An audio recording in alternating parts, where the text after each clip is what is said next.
இதை வந்து இப்போ இருக்கிற திமுக அரசு ஸ்டாலின் தலைமையான திமுக அரசு வந்து நமக்கு வந்து பண்ணி கொடுத்துருக்காங்க. அதுக்கு இன்றைக்கு வந்து நம்ம வந்து இந்த திமுக கவர்மெண்ட்டுக்கு நம்ம நன்றி கடனாக இருக்கணும்.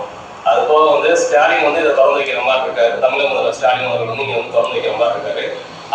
அவருக்கும் வந்து நன்றி செலுத்த விரும்புமா நம்ம வந்து எல்லா கிராமங்களுக்கும் அழைப்பு கொடுத்து அவர் கட்சி சார்பில் அழைக்கிறாங்க. அது போக வந்து நம்ம பண்பாட்டுக்கார சார்பில் அழைப்பு கொடுத்து அவருக்கு ஒரு நன்றியை தெரிவிக்கணும்.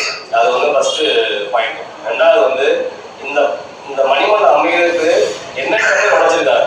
அது வந்து எல்லா கட்சியும் நம்ம சமுதாய கட்சியும் சார்ந்தவங்க இருக்காங்க, மாநில கட்சி சார்ந்தவர்கள் அவங்க எல்லாத்துக்கும் நேரத்தில் வந்து ரொம்ப நம்ம பண்பாடுகள சார்பிலையும் தியாகியோட குடும்பத்தை சார்பில் நாங்கள் நன்றியை தெரிவிச்சுக்கிறோம். இந்த விழாவுக்கு வந்து இந்த காணொலியை வந்து இந்த ஒரு அழைப்பாக எடுத்துக்கிட்டா காலம் வந்து ரொம்ப குறுகிய காலமாக இருக்குது. நம்ம வந்து ஒரு வாரம் டைம் தான் இருக்குது. குறுகிய காலமாக இருக்குது. நாங்கள் மேக்ஸிமம் எவ்வளோ இன்விடேஷன் உங்களுக்கு ஒன்றுமே கொடுத்துட்றோம். இந்த காணொலியை வந்து இதை வந்து ஒரு இன்விடேஷன் எடுத்து கண்டிப்பாக நீங்கள் வந்து விழாவை வந்து சிறப்பிச்சு கொடுத்துருங்க.